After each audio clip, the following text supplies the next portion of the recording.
This is the GTN Show. And we're back in Lanzarote. And I mean, this place feels a little bit like Mars, but we do love it.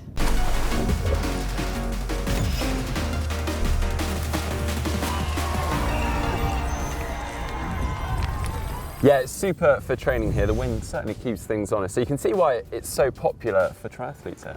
Yeah, I mean, it's not a surprise that the pros come out here. There's been quite a few training out here this week, actually. Yeah, talking of which, we've actually been catching up with a few of them, so keep an eye out for some of those videos. And on a personal note, I've been using the opportunity just to show them that I've still got it in the legs, even though I am retired. So, I mean, first of all, I took down Bart Aernouts on the bike, then it was Will Clark on the run, and then just the other day, I passed Lucy Charles on Tabieska like she was standing still.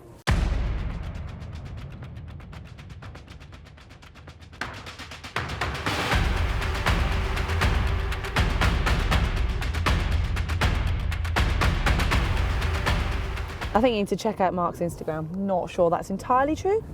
I don't know what you're talking about. You're nailing this hill, Mark. Easy, mate. That's a piece of cake. Oi. This is all going on Strava. Didn't show them that. Well, back to the show. This week coming up, we're going to be discussing TUEs, or maybe the absence of them. Also, we're going to be looking into customised running shoes from one of the top running brands, Cancellara in triathlon, and also drivers and cyclists.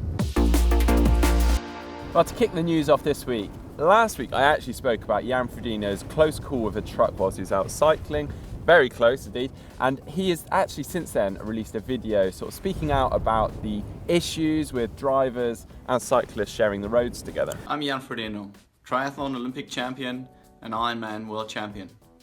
I'm about to become a father for the second time. I live in Queensland, but I don't feel safe riding on the roads in Queensland. When drivers target cyclists, people get hurt. It's not okay to hate on cyclists. Move over, share the road. Yeah, I think it's all about awareness. And interestingly, Florida has a big problem with cyclists sadly being killed by motorists. So the Department of Transport decided to do an investigation into it, and it wasn't as dramatic in the favour of cyclists as I'd kind of hoped, being a cyclist. But we still won, right? We did, I think, by about 3% of how well, so they basically were looking at how well cyclists and people driving motorised vehicles obey the laws, and it was about 88% of cyclists compared to 85% of motorists, and a fairly large study. But I mean, basically they concluded that it's motorists don't understand the rules for cycling as much, so they might think that cyclists are doing things they shouldn't be and getting aggressive, when actually the cyclists are very much in the right, or allowed to. I think a lot of us will agree with that. Yeah, I mean, I've personally had people shout at me and know the highway code when riding two abreast on a wide open road. I don't know if you have, Mark. Yeah, no, so that's a common one, isn't it? Yeah. You're actually probably safer riding two abreast because you're taking up less distance in the road if you're a big group, as long as it's a wide and safe road. Yeah, it's all about using just common sense, isn't it? And I think most of you guys watching will be on our side, so we're not preaching. But I mean, the conclusion of this investigation was basically that Florida needs to make more areas that are separate for cyclists to road users. So no real dramatic kind of solution, but long term, that's the way forwards. So. And next up, this is unfortunately something we can't avoid talking about because it's possibly the most spoken about news this week in the world of triathlon. And it's to do with Olympic Games bronze medalist Henri Schoeman from South Africa. Now, the news is basically it's come about from the Russian hackers Fancy Bears, who have released a string of emails basically showing that Henri Schoeman hasn't had a TUE for the use of prednisolone, which is quite an issue when you've got an Olympic bronze medalist. Yeah, and it's interesting to see the emails and how the doctors and the chief medical officer wasn't actually that concerned because he'd previously had the TUE, which ran out in July. And I mean, as an athlete, you kind of think, how on earth could you have a TUE that means you're allowed to use whatever that drug is for, and then, I'm going to the Olympics and I'm not covered. I mean, that's slightly baffling. Something's not quite right there, is it? I mean, just to backtrack what a TUE is, if anyone doesn't quite understand. A TUE stands for therapeutic use exemption. So it's for possibly drugs that have been medically suggested for use that, maybe you've got asthma or something like that. So they're otherwise banned substances, but you're using it for a medical reason. But there has been stuff, obviously, lately in the news, especially in cycling, where people are basically abusing the use of TUEs. There's obviously the stuff with Chris Froome going on at the moment and investigation. So this does look a little bit suspicious. Yeah, I mean, it does. It's interesting it's come out so far and he's still got his medal. So I'm thinking that we don't know the whole ins and outs, and there must have been a TUE fan for it. So hopefully he gets to keep the medal, more for the sport of triathlon, because triathlon doesn't want this bad press that cycling's had. And interestingly, one of our star triathletes, Sebastian Keaney, has spoken up quite strongly about it, hasn't he? With this tweet here. TUE free since 1984. I mean, is that when he was born? I'm guessing around then. If someone has a health problem that needs to be treated with something that requires a TUE, you should not be allowed to race. Now, I mean, that's pretty controversial. Yeah, I mean, what's your thoughts on this? I think he's boldly out of order, but interestingly, I was surprised at how many pros have supported this view. Yeah, I mean, I can honestly say I've never actually needed to use a TUE. Have you ever needed to? No, I haven't. And, we could be those people like Keaney who's, I'd say we're lucky. We're lucky we don't have exercise-induced asthma. We haven't had any ailments that have needed to be treated with a drug that is on the ban list. So, we could sit here and say, yes, I agree that unless you're pure like us, but what's that all about? Of course we're not. I mean, we're fortunate, like you say. Yeah. I think it's really unfair, say someone did have exercise-induced asthma or something along those lines, and just turn around and say, sorry, you can't do sport or professional sport, go find something else to do, like chess or tiddlywinks.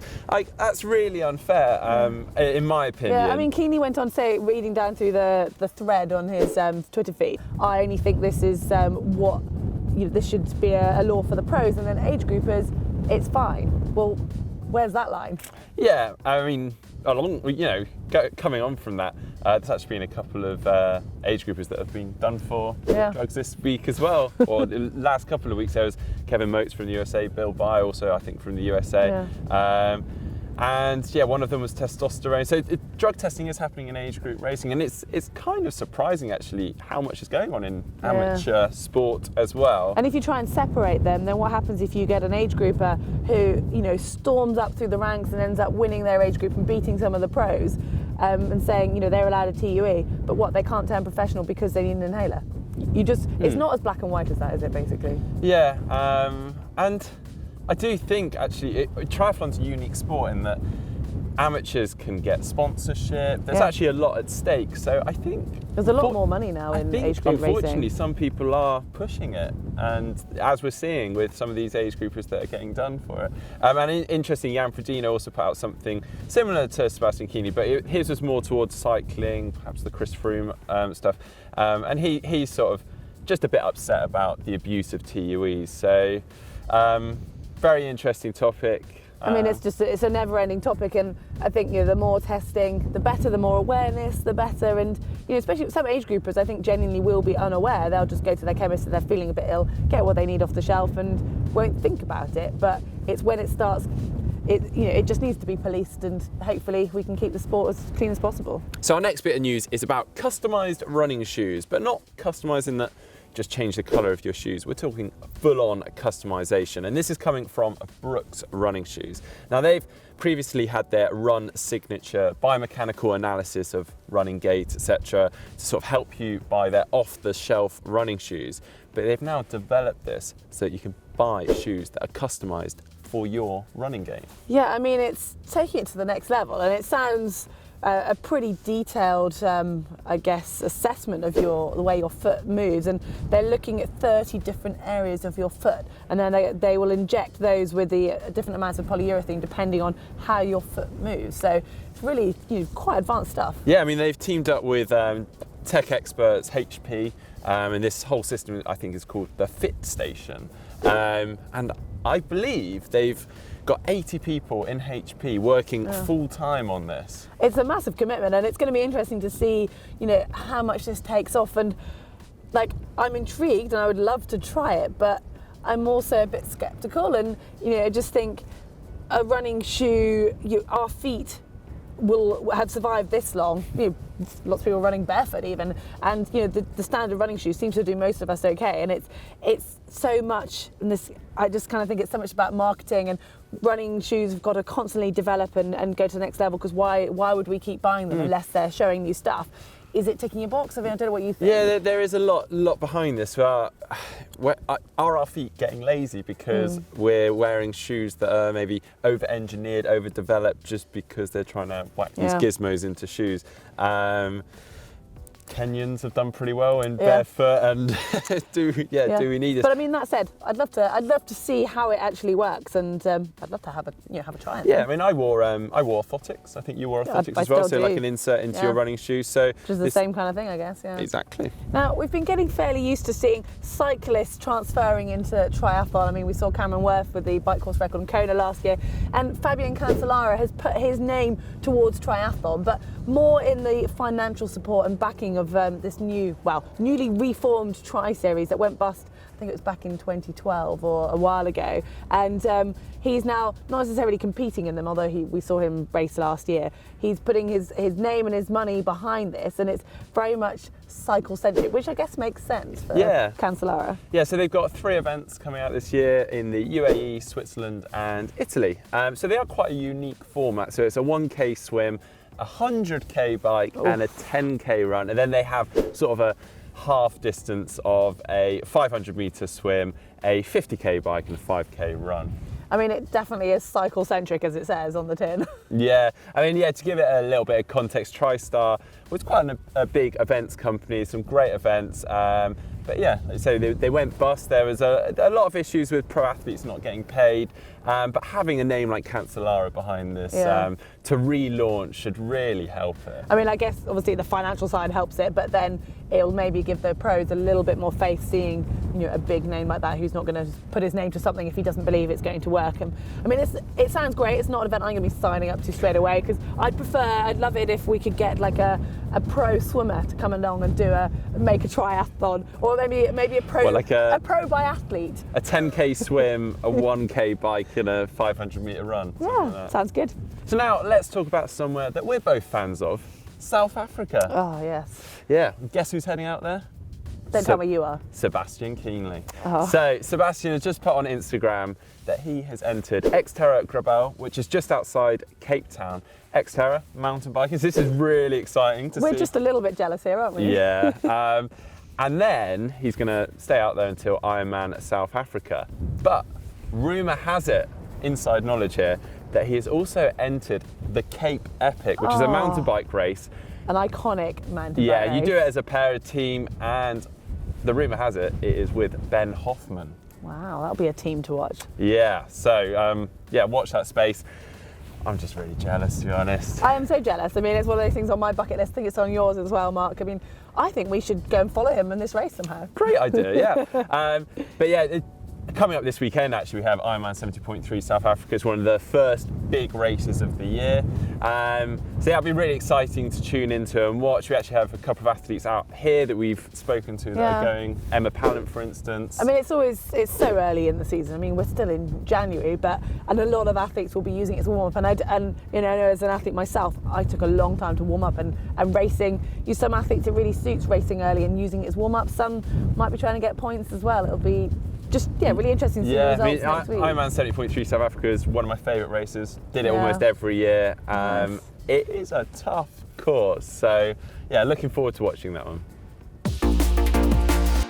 Moving on to the weekly poll, and last week we asked you what distance was your first triathlon, and the results are only 3% of you did a full or an Ironman distance triathlon. 7% of you went for a middle, that was me included actually. Olympic distance, 19% of people, but out on top, and I guess it makes sense, 68% of you went for the sprint distance. That was my choice as well. And actually, I did realise I didn't include super sprint, so my bad. A couple of people did pop that in the comments, so yeah, really cool, really interesting.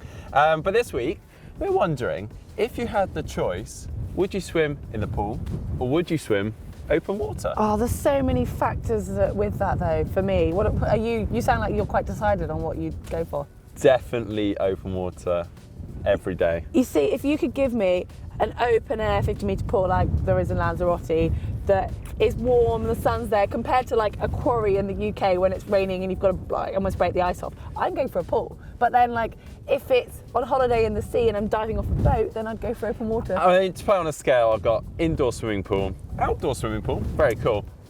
Open water, definitely the winner. See, I love open water, but I just don't like training in it. I just sort of get in and float. Well, we would like to hear your choice. So if you can, enter the poll above Heather's head.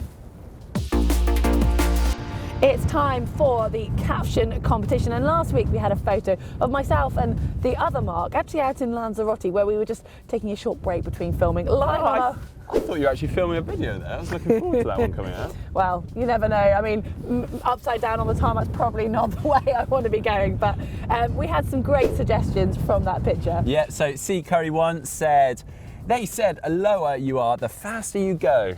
Like it. There's another one here from Game Blair Colour, and very observant here, says, come on Mark, you got to feel how smooth this tarmac is. And then Mark comes in with, you're right, it feels so good. Now I think that is a little hint to the video that I did out in Kona, when the tarmac was so smooth I actually had to stroke it. So very observant, points for that one. And finally, and the winner goes to Julio Magales, and he says, Heather and Mark training for the Tour Down Under.